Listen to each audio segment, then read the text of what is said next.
Hello students. आज हम लोग बात करने वाले हैं क्लास 9 के कावेरी बुक का चैप्टर 4 विटामिन एम। बच्चों, विटामिन एम कोई विटामिन का नाम नहीं है, बल्कि एम का मतलब इस चैप्टर में मेमोरी दिया हुआ है, जिसके चलते इस चैप्टर का नाम विटामिन एम पड़ा है। तो इस चैप्टर में रवि और उनके दादाजी की कहानी है। ठीक है, तो चलिए स्टार्ट करते हैं। हम लोग लाइन बाय लाइन इसको एक्सप्लेनेशन करते हैं, पढ़ते हैं। तो देखिए बच्चों, फर्स्ट लाइन में बोलता है, I wish said Ravi's mother hurriedly putting some green red and orange tablets on a saucer. सबसे पहले चीज़ समझिए बच्चों, सॉसर समझिए, हम लोग कह सकते हैं एक छोटा सा plate.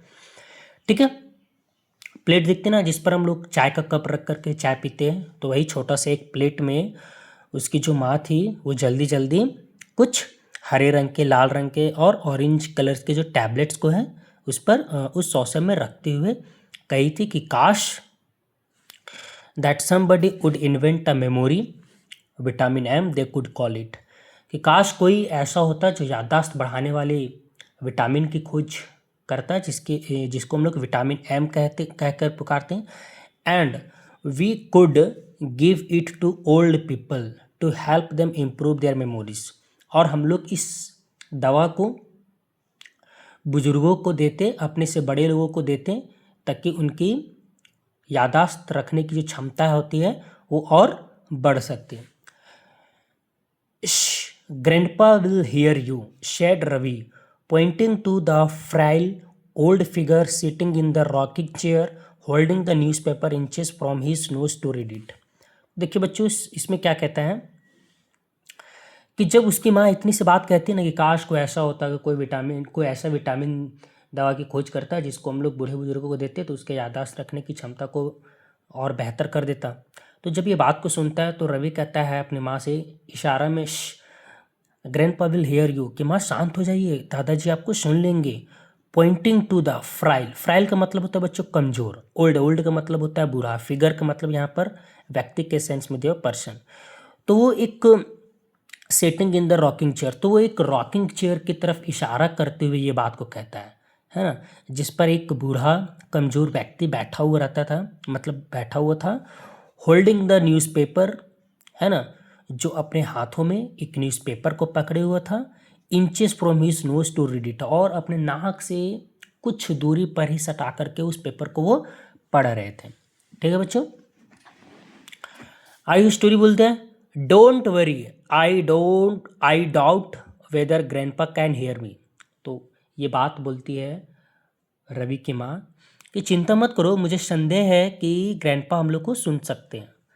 He doesn't hear too well or see too well or even remember too well this days. उनकी माँ कहती है, यानी रवि की माँ कहती है कि इन दिनों ना तो वो अच्छे से सुन पाते हैं, ना अच्छे से देख पाते हैं, और ना अच्छे से कोई भी चीज़ को वो याद रख पाते हैं। I am glad that your holidays have started from today, है ना। तो रवि की माँ कहते हैं कि मुझे खुशी है कि तुम्हारे जो छुट्टियों के दिन हैं वो आज से शुरू हो चुके हैं। नाउ, अब, यू कैन लुक आफ्टर का मतलब होता है बच्चों देखभाल करना। ठीक है, तो now you can look after him, कि अब से तुम्हें इन्हें देखभाल करना पड़ेगा। Last month was stopped and shuddered at the memory, है ना बच्चों, पिछले महीने की बात थी, इतना कहते हुए वह अचानक से रुक जाती है और सिहर जाती है, यानी कि पिछले महीने कुछ ऐसा इंसिडेंट हुआ था उनके साथ, तो वही इंसिडेंट को याद करते हुए वो थोड़ी सिहर जाती है, सॉरी शहर बोली। It was only last month, पिछले महीने की बात थी, that Ravi's grandpa had come to live with them, जो रवि के दादाजी हैं, ग्रैंडपा जो हैं, वो उन लोगों के साथ रहने के लिए आए हुए थे। Because he was getting too old to live on his own, क्योंकि जो दादाजी थे वो काफ़ी बूढ़े हो चुके थे और वो अकेले नहीं रह सकते थे, संभव नहीं था। It had been a difficult month with grandpa, दादाजी के लिए यह एक कठिन महीना था, है ना। Having to be admitted to the hospital, उन्हें हॉस्पिटल में एडमिट करना पड़ा था, बिकॉज क्योंकि ही एब्सेंट माइंडेडली, देखिए बच्चों एब्सेंट माइंडेडली का मतलब होता है जाने अनजाने में, ठीक है। तो ही एब्सेंट माइंडेडली टूक अ double dose of his medicine. क्यों उन्हें हॉस्पिटल में एडमिट करना पड़ा था? क्योंकि जो दवाई लेते थे उस दवाई का वो डबल डोज ले लिए थे, है ना। And then gave them several anxious moments when he got lost on one occasion he went for a walk and forget the way back home. फिर एक बार क्या होता है ना बच्चों कि वो अपने घर से वॉक के लिए निकलते हैं। अब जब उनको वापस घर आना होता है तो घर आने का रास्ता ही वो क्या हो जाते हैं, भूल जाते हैं। Grandpa had got very upset when his daughter Ravi's mother insisted that he shouldn't go out alone again. Grandpa बहुत ही उदास हो जाते हैं जब उसकी बेटी यानी रवि की माँ उनसे आग्रह करती है ना, उनसे कहती है कि अब आपको अकेले कहीं भी बाहर नहीं जाना चाहिए। I will have you know Vidya my dear, he had told his daughter with a trace of the firmness that had been a natural part of his job as a lawyer. तो बच्चों मैं आपको बता दूं कि जो रवि के जो ग्रैंडपा थे ना वो एक लॉयर थे। क्या थे? लॉयर। तो लॉयर होने के कारण से क्या होता है ना, उनके जो आवाज़ में ना कड़वाहट हो गई थी। मतलब कोई भी चीज़ वो बोलते थे थोड़ा ऊंचे स्वर में ही बोलते थे। तो जब उसकी बेटी बोली थी ना कि पापा अब मतलब कि अब आपको बाहर अकेले नहीं जाना चाहिए, तो इस बात को सुनकर उदास हो जाते हैं। तो वो रिप्लाई करते हैं थोड़े कड़वाहट आवाज़ में कि विद्या मैं तुम्हें बता दूँ मेरी बच्ची, दैट कि I have been living looking after my self for the better part of 75 years, कि मैंने अपने 75 साल के जीवन मैं अपने 75 साल के ज़्यादातर जीवन मैं खुद अपने आप को देखभाल करने में लगाया हूँ।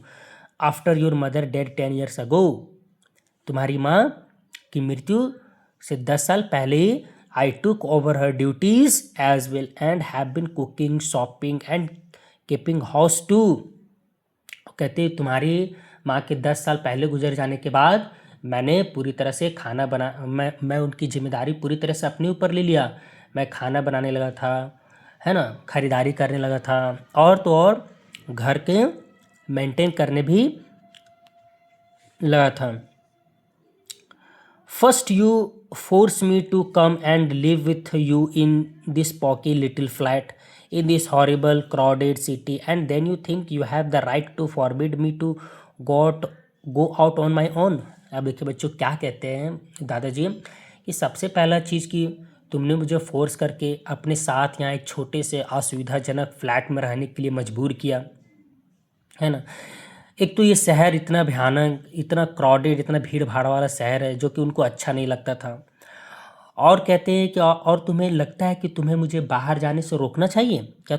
मतलब तुम्हारा ये हक है ना। Grandpa hated the noise and bustles of the city life, है ना। दादाजी जो है ना, जो ग्रैंडपा है रवि के, वो शहर के शोरगुल और जो भाग दौड़ वाला जो शहर का जीवन था उस चीज़ से वो बिल्कुल नफरत करते थे। When they were on their on, बोलते बच्चों कि जब दादाजी और रवि अकेले होते हैं, मतलब दोनों आपस में साथ में होते हैं, ही ऑफन स्पोक लॉन्गिंगली, और बहुत ही तरसते हुए अंदाज में कहते हैं, of is a small brick house in town, जो उनके शहर में उनका जो एक छोटा सा ब्रिक टाउन मतलब ये छोटा सा ईंट वाला घर था, उस घर के बारे में। सच अ वंडरफुल प्लेस, है ना, वाकई में उनके लिए बहुत ही अद्भुत जगह था। With that big mango tree in the garden, है ना, उनके जो गार्डन था उसमें एक बड़ा सा आम का पेड़ था। It is so quiet that at dusk, dusk का मतलब समझते बच्चों, संध्या, शाम में, you can even hear a leaf fall. वो कहते हैं ना शाम में इतना ज़्यादा शांत हो जाता था ना कि कोई मतलब कि पेड़ से पत्ता जब गिरता था ना तो वो भी हम लोग सुन सकते थे उस चीज़ को। बट लेकिन then grandpa had slipped and fallen in the garden late one evening while he was pottering around and lain outside all night because there was no one at home to help him up. तो एक बार क्या होता है ना बच्चों कि दादाजी कुछ काम से एक शाम में अपने गार्डन में घूम रहे होते हैं, है ना, घूमते घूमते कुछ वो काम कर रहे होते हैं, लेकिन अचानक से क्या होता है उनका पैर फिसल जाता है, और पैर फिसल जाने के कारण ना बच्चों वो वहाँ पर वो गिर जाते हैं, और गिर जाने के कारण उनके घर पर तो कोई था नहीं जो उनकी खोजबीन करे और उनको ढूंढ सके, तो उनके घर पर कोई था नहीं, जिसके चलते वो गार्डन में गिर गए थे, तो रात भर वो वहीं गिरे हुए पड़े रह गए थे, है ना। दिस वॉज अ मंथ एगो, और यह जो बात थी ना वो एक महीने पहले की थी। And it made Ravi's mother lock up the tiny brick house and carrying and bring grandpa to live with them. और इसी कारण से ना रवि की माँ को, है ना, दादाजी के जो वो छोटा घर सा था, ईंट वाला छोटा घर, वहाँ पर उसको ताला लगाना पड़ा और दादाजी को अपने साथ रहने के लिए उन्हें लाना पड़ा। Whatever happens Ravi, you are not to let grandpa go out on his own, है ना। देखिए दादा, ये रवि की माँ कहती है कि कुछ भी हो रवि, तुम्हें दादाजी को अकेले बाहर नहीं जाने देना है। इट्स सो डेंजरस, काफ़ी खतरनाक है। She instructed adding details of medicines to be given to grandpa after lunch. Lunch के बाद जो मेडिसिन्स ग्रैंडपा को दिए जाते थे उन मेडिसिन्स का जानकारी भी रवि को बता देती है, दे देती है।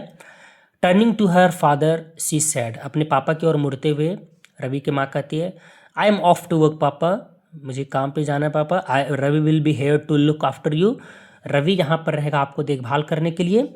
His holidays have begun from today, छुट्टियों का दिन आज से इसका शुरू हो चुका है, ठीक है। Ravi winced at the overloud tone his mother used when speaking to grandpa, है ना। जब दादी, मतलब मैं ये दादी बोलते हैं, जब रवि की माँ जब ज़ोर ज़ोर से दादाजी को ये सब बोल रही थी तो रवि को बिल्कुल अच्छा नहीं लगता, उसे अपने आप में शर्म महसूस होता है।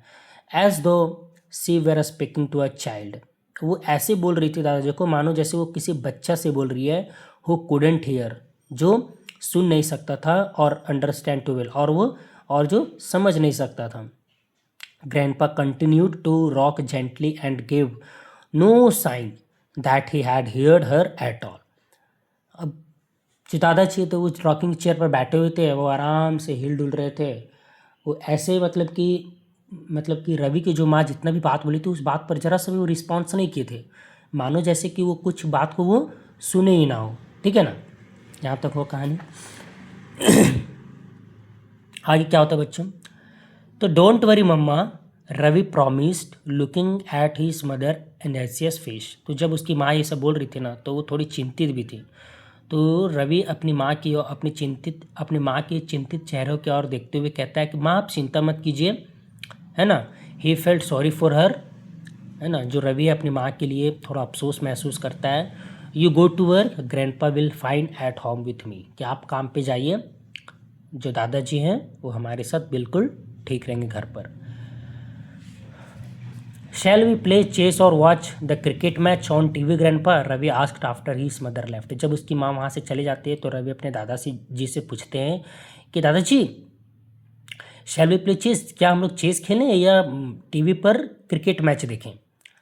Grandpa played a great game of chess, है ना। जो दादाजी थे ना वो चेस बहुत ही अच्छे तरह से खेलते थे, वेरी कूल एंड कनिंग, बहुत ही शांत और चालाकी तरीके से। And Ravi found that his own game had improved greatly ever since grandpa had come to live with them. और रवि जो है अपने आप में पाता है कि जब से दादाजी उन लोगों के पास रहने के लिए आए हैं तब से उनका जो चेस का गेम है उसमें और काफ़ी ज़्यादा सुधार हुआ है। That's the opening move Karpov made when he played against the computer, he would tell Ravi as he moved a piece, or you are making the same mistake that Bobby Fischer made in his historic match against Spassky। तो देखिए दादाजी की एक आदत है बच्चों, grandpa जब भी ये क्या बोलते हैं चेस खेलते थे ना, तो जब भी वो अपनी चाल चलते थे तो वो क्या कहते थे पता है, कि ये रही पहली चाल जिसने कार्पो ने कंप्यूटर के खिलाफ अपनी पहली चाल चली थी। Who tell Ravi as he moved a piece, और और इसके अलावा ये भी कहते थे कि you are making the same mistake, तुम वही मिस्टेक्स को दोहरा रहे हो जो Bobby Fischer made in his historic match against Spassky, जो बॉबी फिशर ने एक ऐतिहासिक मैच में स्पास्की के खिलाफ किया था। तो ये दोनों बात को वो बोलते थे। How can he remember all those thousands of chess games and still forget the names of people he meets often, Ravi wondered. Ravi को बहुत ही आश्चर्य हो जाता है। क्यों जाता है? क्योंकि वो सोचता है कि दादाजी इतने सारे चेस के मतलब इतने सारे चेस मैचेस को याद रख लेते हैं, लेकिन जो उनसे रोज़ मिलते हैं, उनसे बातें करते हैं, उन लोगों का वो नाम भूल जाते हैं। ऐसा कैसे, है ना? You set out the chess board, said grandpa putting his paper down. I will just walk across the corner shop to see if the Tamil newspaper has arrived. देखिए दादाजी कहते हैं कि ठीक है, तुम चेस बोर्ड निकाल के तैयार रखो, है ना, अपने पेपर को नीचे रखते हुए वो इतने बात को कहते हैं। I will just walk across to the corner shop, है ना, मैं कॉर्नर शॉप से वापस आता हूँ, टू सी, यह देखने के लिए कि if the newspaper has arrived, Tamil newspaper has arrived, कि तमिल न्यूज़पेपर जो है वो आया है या नहीं, वो चीज़ को वो देखने के लिए जाना चाहते थे। पापा usually buys you the Tamil paper on his way home, but if you want it immediately I will go now and buy it for you, Ravi offered. तो देखिए बच्चों, क्या होता है, जो उनके जो पापा है ना रवि, जब भी ऑफिस से घर आते थे शाम में, तो तमिल न्यूज़पेपर उनके ग्रैंडपा के लिए ला देते थे। लेकिन इस बार ग्रैंडपा खुद बोल रहे हैं कि मैं वहाँ उस दुकान पर से चेक करके आता हूँ कि न्यूज़पेपर आया है या नहीं आया। तो इस पर ये रवि कहता है कि दादाजी, पापा तो आपके लिए शाम में न्यूज़पेपर ला ही देते हैं, अगर आपको कोई अर्जेंट है, ज़रूरी है, तो मैं तुरंत जाके आपके लिए न्यूज़पेपर ला देता हूँ, ठीक है ना। इतना बात वो कहता है। तो बच्चों, फर्स्ट पार्ट यहीं तक रहेगा। पार्ट 2 में हम लोग पढ़ेंगे I hope you are not going से।